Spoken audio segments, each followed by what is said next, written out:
Hello, my name's Penny. You're more than welcome. Please join me for a chin wag. It's where I tell you about what I've been up to the last week and a few, maybe a fascinating fact. And I've got some things to read to you this week. So it's different every week. I'll show you my knitting, what I've been up to, what I've been making, my journaling. Yes, I'm making these photo books, you know. So should we just see? Yeah, see how you find it. Nice to see you. It's a beautiful day here today. Sun shining. Pete's out in the garden. His legs, well, it's really improving. He's going to see the doctor again tomorrow, but hoping everything's going along all right.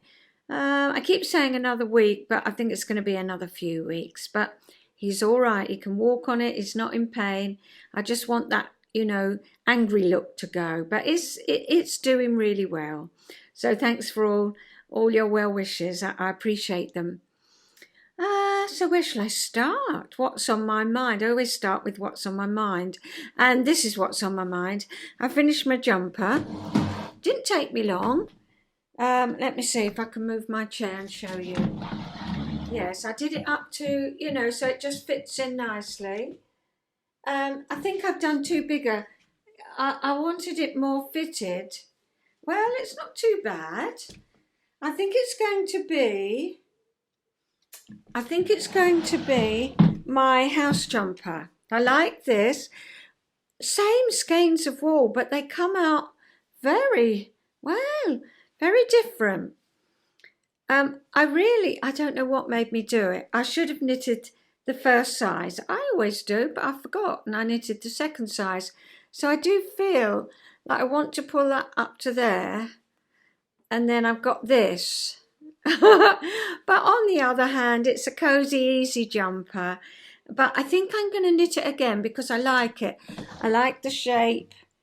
It's nice. Oh, it's so warm but so light because of the wool. I'll put on the screen what it is. Shetland wool, by Croft. And I'm thrilled to bits with it. Yeah, different shadings. Got this honeycomb. But it's nice and warm in my conservatory today, so I think I'll take it off. But I'm going to knit it again, but knit the first size. This is the second size. This will be fine for me just to pull on and pull off. But I want it a little bit, I want it a little bit more fitted to go over my dresses. What do you think? Do you think it's all right? Let me show you.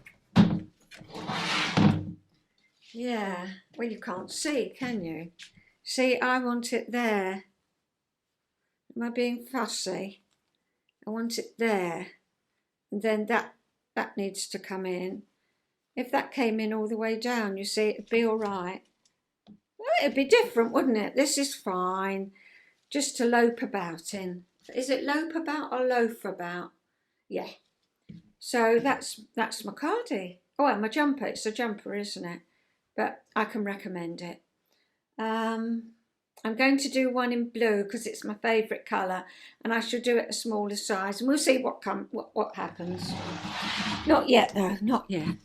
That'll be, wow, it's so lovely. What do you think? I could just undo the neck and bring it in a little bit. Just leave it. I'm a fuss pot. I like things just to sit right. Think it sits right? Yeah, it's all right, isn't it? So I've washed it. It dries overnight. I wash it in the machine on a 30 wash, and then I just put it on a small spin, 800 spin, and then I just fold mine over the bath over a towel, I'm going to take it off now because it's lovely and warm in here. Oh, he's dragging that bin. It's heavy work gardening, isn't it? The bin's full up. Anyway, I'll leave him to it.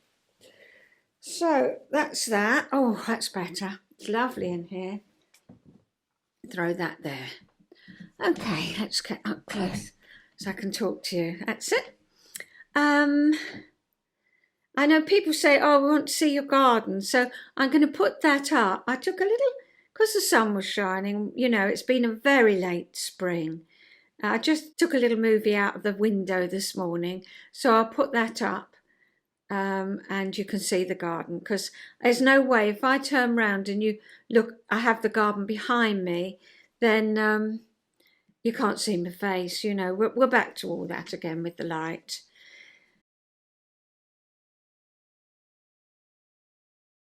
I had a very kind donation, because Dawn of Dawn's Days did a giveaway, and one of my viewers won it and kindly donated it to me, so thank you very much. And eventually I chose the pattern. I'll show you what I chose. Here it is. I love Helen Stewart. I've knitted quite a few of her things, and I just love her way her patterns are written. She tells you every single line, how many stitches you knit, how many stitches there are on the needle, what percentage you are through it. It couldn't be clearer. It literally couldn't be clearer, and it's a joy to knit. So I chose this Sunset Skies shawl.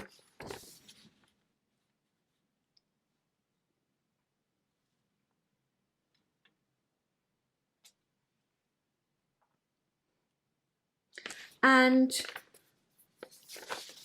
there's a smaller, let's see if you can see that. Yes, that's it, smaller. So basically it's one of those, it's what I like. I don't like shawls, what do they call it? Oh, a crescent shaped shawl, crescent shape. Yeah, it goes like that.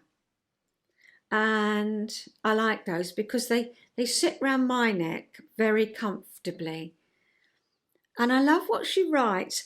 When I first started doing my episodes, I read out a shawl that I was knitting, two of them actually, and I read the little blurb that she writes, and I think it's so lovely. This is called Sunset Skies Shawl. A spectacular sunset is a gift in any setting, but on the beach you're treated to twice the show. Light streaks across the sky, bounces across the clouds, and then multiplies itself, reflected in the surface of the sea. There's an urgent impulse to pull out a phone or camera to try to steal a picture to bring back home. It may be fun to try, but there's no way to truly capture the magic of these precious minutes. The whole wide open sky and the glowing waves seem to dance for joy. The colours constantly shift and change. Every breath brings a new peak of beauty, an unexpected and unbelievable shade of rose, a more brilliant gold, a deeper contrast of sun and shadow. How can something so ordinary be so magnificent? The sun sets every day all around the world, but every now and then there is a sunset that feels as if it belongs particularly to us, one that we will remember for the rest of our lives. All we have to do is stand in awe and soak it all in. Sunset Skies is a crescent-shaped shawl, the fifth pattern of the season. This is a perfect stash buster, using 6 mini skeins or leftover scraps. It's a marvellous opportunity to play with shifting colours and shades. Garter stitch and some very simple eyelet lace sections make this an easy knit for relaxing evenings, while the fun short row shaping and playful stripes keeps things interesting. What a lovely write-up to a pattern. So thank you so much for my present, and I intend starting this soon. I've got this 100-gram ball. Can you see the colours in it? I know it's not sunset skies, but it is nature colours, and it's my favourite colours. There's bits of green. Oh, it's hard for you to see. Bits of green. It's purple, blue. It's lovely. I call those my Tresco colours because I go to Tresco at the Isles of Scilly. Hope to be going this year. And yeah, I love it. So I'm going to knit my shawl with this as its base. And I look forward to starting it. I'll show you as I go along. So that's on next on my needles. Where shall I put that? I'll put it here. That's it. Now, I've just received a little gift, and it's this fabric. Isn't it gorgeous? I'm not sure what it's called. I don't think it's a fat quarter, but it hasn't got the name of it. I'll look it up and put it on the screen, but it is so pretty. Can you see the green? And that's a yellow, blue, pink. And I'm going to use this for my journal because elephants never forget, and I don't want to forget the things that I'm putting in. So that was a joy. Came this morning from, well, she's my friend's mum, but she became a friend of my mum, and she's my friend now. Oh yeah, made me a card, handmade by Dorothy, so pretty. And so she stamped that and coloured it and put a little butterfly on it. If nothing ever changed, there'd be no butterflies. That's true, isn't it? So, thank you very much. And that got me thinking because I went to Wales. I don't know what made me think, where do these thoughts come from? But Pete and I went to Wales and we did 3 days with a guy, a really good birder, and there was just the 2 of us. It was like a private trip. We didn't think it would be. We thought others would be on it, but no, it was just for the 2 of us. That was a real special treat. And one day, we were right in the middle of the countryside and it was pouring. It was beautiful, but pouring. So he said, there's right in the middle of nowhere, there's a butterfly house that you can go in and see. I love butterflies, don't you? I know my daughter would go, oh no, it's the last place I want to go, Mum. She'd appreciate the butterflies, but not having them fly round her. Anyway, we saw owl butterflies, and they were truly magnificent. I know the caterpillars, I think they're 15 centimetres long, and they've got like these prickles on them, and they've got horns. I mean, they're quite something. But the butterflies themselves are amazing. They've got these owl's eyes on them, and that's to ward off predators, because predators, they'll come to see them, they'll look at that and they get frightened and off they go. They feed on sugar cane and also these mangoes and any fruit like that. They all congregate, and to put it bluntly, they get drunk. And in the butterfly house, one the person said that they had quite a lot of these owl butterflies. They all gorged on the mango juice, and then they're all on the floor. And so visitors don't walk on them. They collect them up and put them in a box till they sober up.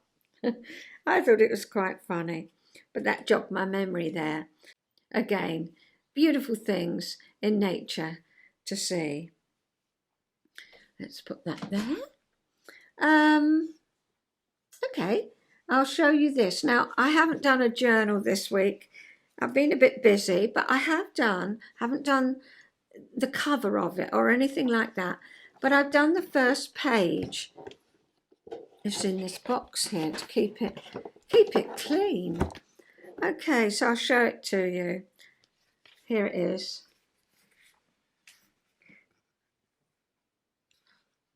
from the heart.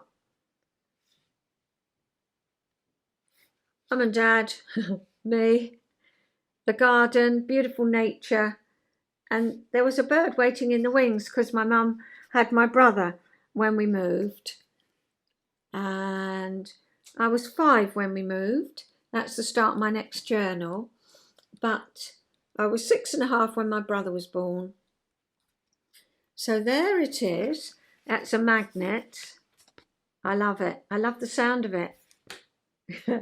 I love the click. So that's a magnet to keep that down. Oh, it's a bit awkward for you to see. And here I've got, fairy stories. Were you brought up with fairy stories? The reason I was brought up with fairy stories, not because I read them or because my parents told me them.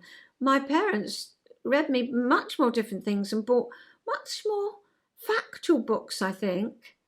I can't remember fairy story books or anything like that. But of course, we went to see Walt Disney. So this was 50, 51, 52, 50, 54. So 1954, I moved to my new house, my flat in London. And of course, there was Snow White, 7 Dwarfs, Cinderella, and they just mesmerised me. So I used this paper of the Sleeping Beauty, actually. What does that say there? Happily ever after. Dreams come true.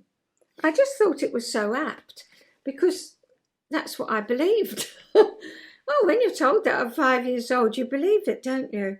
And so that's my Sleeping Beauty. And I think, yes, Sleeping Beauty over the page. I can put photograph in there. I can put a photograph in there. But here we are. So I think I was always looking for my knight in shining armour, my Prince Charming. And I remember the first time I ever saw Pete standing over there as he came in. It was at a friend's 21st. Well, she wasn't really a friend. I met her at a bus stop, and because I'm a chatty person, we'd got chatting, and she said, "It's my 21st tomorrow, would you like to come?" And I went. My mum said, "Oh, go." And Pete walked in. He wasn't going to go because he was in the army. He'd sort of lost contact, but his mum said, "Oh, go. You never know who you might meet." And I saw him walk in, and I thought, he's the guy for me. This is where I got it all from. And so I went over and said, "Hello, would you like to get me a drink?" And I thought, I can't let him go. So we've been together for 54 years now. So that's the story of that. But I blame all this. And then I used this fabric. I sewed it on, as you can see. Put in a pocket here.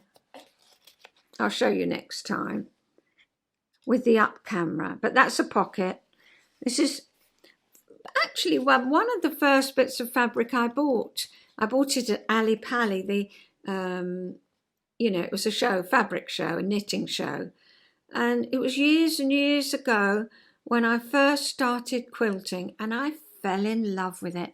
Of course, it's the 1950s colours, isn't it?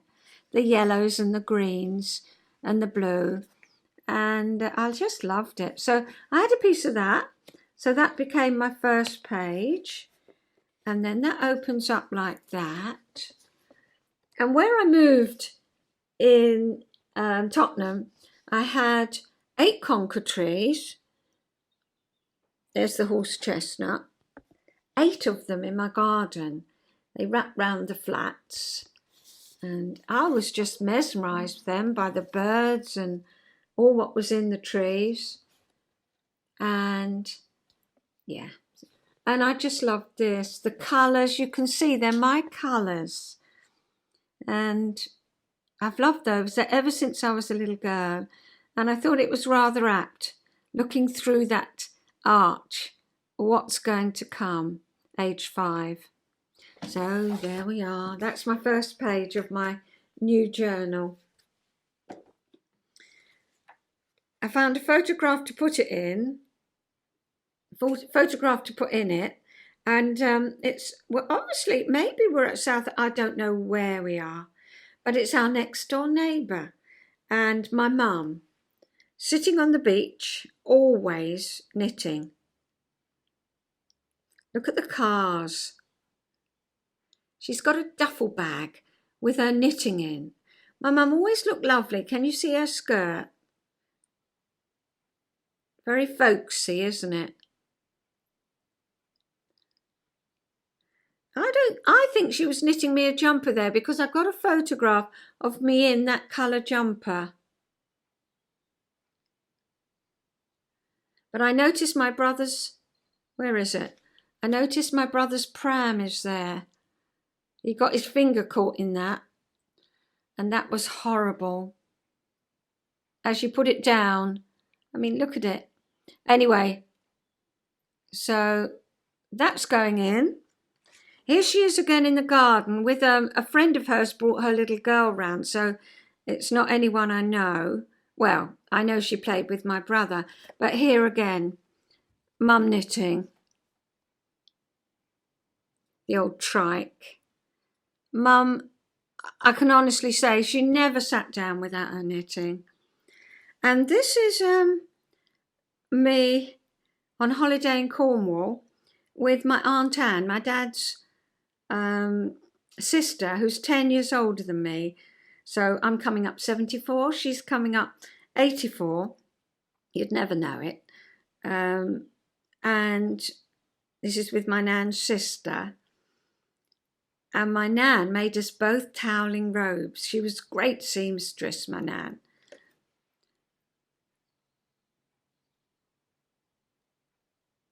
So that's going to go in. So I've done the first page. I've started.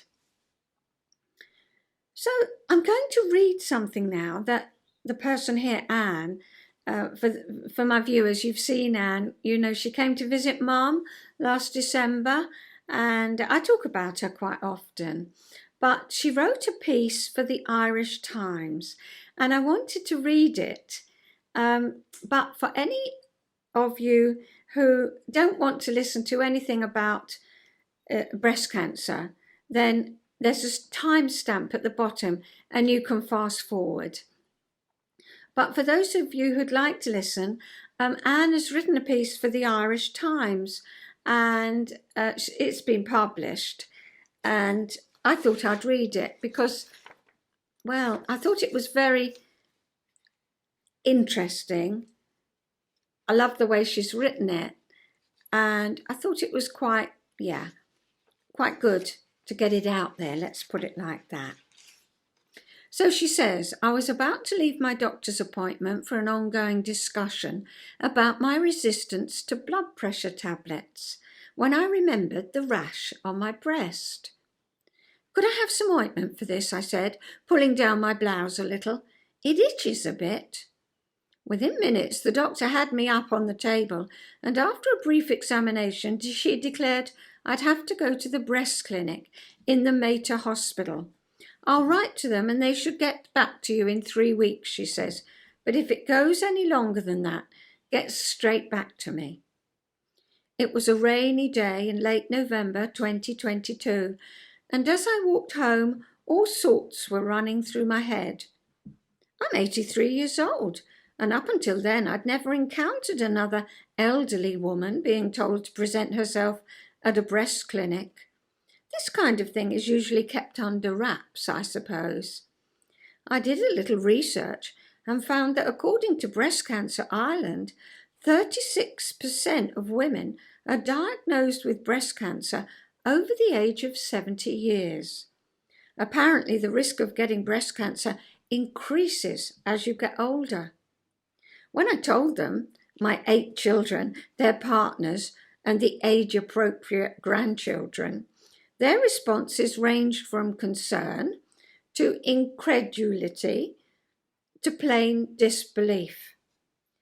They had to believe it, however, when a letter arrived telling me to present myself on the 1st of December at the breast clinic at the Mater Hospital when I would have a mammogram and possibly a biopsy. The direction said enter by the big red door in Eccles Street. That door was to feature a lot in my life over the next while, but I didn't know that then. My youngest daughter and housemate, Katie, came with me, and we waited in the very crowded reception area. I had a mammogram, and after the doctor inspected the results, I was told a biopsy and scan were necessary. The doctor told us that the results were suspicious and concerning, but she could say no more at that stage. The team would analyse the results and get back to me. From the age of 9, when I had meningitis, to the present day, I've trusted the medical profession to do the right thing and take care of me. Not a view shared by all my family. As some of them worried, I remained calm. 2 weeks later, I was back at that red door with Katie. The biopsy and scan indicated that atypical cells had been identified in some milk ducts. The registrar explained that it was a form of non-invasive breast cancer. There were 2 masses rather than lumps, both far enough away from each other to be in 2 different quadrants. Because of this, the treatment required was a mastectomy. Standard operating procedure in the case of mastectomy is to remove the breast and take a sample of nodes under the arm to ensure the cancer has not spread. We went to another room where leaflets were given to us, and one of the breast care nurses, Niam, talked us through it all again. You know what it's like when a doctor tells you something you weren't expecting. The mind goes blank. Niam explained that what I had was ductal carcinoma in situ, DCIS. DCIS is the earliest stage of breast cancer. It may also be described as precancerous. With DCIS, the cancer cells are formed inside the milk ducts but have not spread outside them. The next step would be another visit to the hospital for a pre-op to ensure I was fit enough for surgery. Everyone was very concerned. Some members of the family questioned whether I should go ahead with surgery. Cancer cells in old people grow slowly. Maybe I would be okay without the mastectomy. I listened to everyone, but my mind was made up and I had no fear. Losing my left breast was not a problem. I'd got enough use out of it through my long life, and it would be no harm. When I passed the pre-op with flying colours, the doubters in my family, more confident that I could survive the operation, became reconciled to the idea. The most wonderful thing about my experience in the Mater was the treatment I received from the breast care nurses, who were at the end of the telephone any time to provide information, tenderness and compassion. The strangest thing happened a few weeks after my diagnosis. I had pain in my left breast, which frightened me. I telephoned Noreen, who told me that this happened very often. It could be your body talking to you, she said, confirming that something was amiss, but bear in mind you had a biopsy a few weeks ago, and it might be that too. She calmed me, and I was grateful. I was keen to speak to someone who had been through the procedure, so one daughter put me in touch with a lovely lady in Ballybunion, County Kerry. Colette had had a mastectomy 6 months earlier and was happy to talk to me about her experience. We chatted several times, both before and after the operation. It was a great help. She described a very positive experience, although I was later to wonder if, in the words of the Scottish poet Thomas Campbell, distance had lent enchantment to the view. Christmas came and went, and near the end of January, 10 weeks after I'd first seen my GP, I was called for surgery. It was 5 a.m. on a Monday morning as I walked to the Mater with Katie beside me, pulling my little suitcase. Another great adventure, I said to her as we approached the ward. I was grateful that my glass half full approach to life endured, even as I contemplated having one less breast.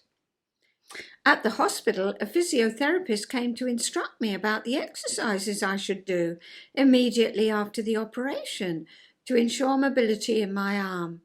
I changed into my gown and 2 hours later walked to the anaesthetist, who chatted away the way they do to keep you calm. "I see you're a writer," she said, looking at my notes. "Oh, yes," I replied, and I was just about to tell her the title of my latest opus, Open-Hearted, available in all good, etc., etc., when bang, I was gone.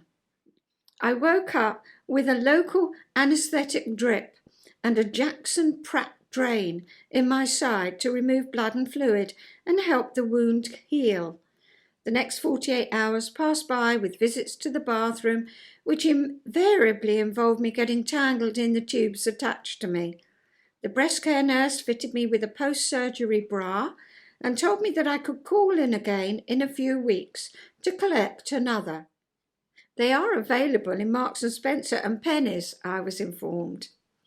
I was discharged from hospital after a 2-night stay, armed with a large prescription. 2 weeks on antibiotics, 1 week on a stomach tablet, paracetamol and ibuprofen, with a table showing when the medication needed to be taken. The bulb attached to the drain had to be attended to and the discharge measured twice a day, and thank goodness for Katie in that and in many other regards. I have been known to miss the glass when pouring water from a jug because of impaired sight due to macular degeneration, and it would have been impossible for me to do it without her help. The breast care nurse telephoned every 3 days to check the amount of fluid discharged until finally it was all gone. This meant another walk to the hospital to have the drain removed and home for a much-wanted shower. For those first few weeks I rested, did my arm exercises and went out for a short walk each day. I had an upset stomach due to the medication, but this improved over time. The much-awaited day came on the 23rd of February when the surgeon confirmed that all cancerous cells had been removed, and in fact I had been on the cusp. In other words, it was caught in time and no further treatment was necessary. "Come back in a year," he said. I write this to appeal to other older women and to the kind people who care for and love us. Be mindful of breast health in older age. Our chances of breast cancer increase as we get older, and yet, for some reason, screening is not automatically available to people over 69. I'm happy to report that I'm fit and well 2 months post-op. The way I see it, my new bra is half full, not half empty. I've learned that the chest rash probably had nothing to do with the cancer, even though asking my doctor to look at it was the reason the cells were discovered. I'm grateful and count myself a very lucky woman. So do I, and I felt quite emotional reading that. I don't know if you noticed, but I had to stop halfway. I'm going through the emotional stage of grief. You've only got to say, "Do you want a baked jacket spud?" And I'm in tears deciding whether I'd like roast, chips, baked jacket. The decision is just a bit too much for me. I'm going with it because I know the stages of grief just need to be accepted and, embraced almost, because it's another stage that we go through. Well, I'm not going to do anything about, I have been doing a little bit on anxiety. I'm going to leave that this week because there's been quite a lot of chat, hasn't there? I'm reading that and reading anyway. So I'll save that for next time. Hopefully next week we'll see how the week goes. And so I'm going to put up a little film here. I said to Pete, I need a day out. And so we had a restaurant, my favourite restaurant. It's called Reed's in Faversham. It's a beautiful house. You walk in and you just leave the cares of the world behind. I love it. Well, we first discovered it in the early 80s, and the young couple, not young, well, they were young then, but the couple have run it ever since, and they've won lots of awards, and it's a truly beautiful place. Their friend is Ronald Searle. Is that his name? I think it is. And he does them beautiful drawings, and he does the drawing on the menu. So I've done a little film of our trip to Faversham, and I was told there's a beautiful wall shop there. And we had time. We went on the train. Said to Pete, let's go on the train, don't let's drive. So we went and walked a very short walk into the town, and there was the wall shop. I walked in, and the lady said, can I help you? I said, we're just having a quick look because we're going to Reed's for lunch. And she said, well, do come back, bring your knitting. We sit, and we can just sit here and natter. And, you know, it was beautiful. And I said to Pete, I'm going to do that. Next time I want to, just have a little relax. I'm going to take myself to the shop, take my knitting. Whilst we were there, she was teaching someone to knit. And then I picked up this wool. Oh, I've got hiccups. I picked up this wool. Well, it was just my kind of wool. So beautiful. She said the lady who owns the shop, she dyes this herself. We didn't have long to chat, so I'm going to go back. So I'll take you with me when I go back. What else is there? Oh, my great-grandchildren. It's an indulgence film again. My great-grandson, Tommy, my great-grandson, George, and my great-granddaughter, Mila, helping her daddy build an extension and making some biscuits. So they're on there. I think, I can't remember what else. Oh, just a little bit showing you round Reed's, the restaurant. So that's the film. I'll love you and leave you, and I'll see you again. Take care. Bye-bye.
Say, ooh.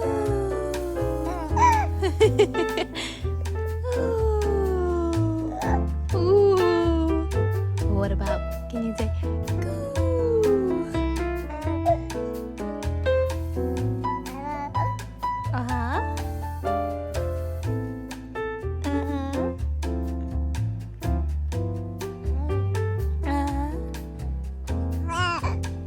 Oh, really? Oh, really?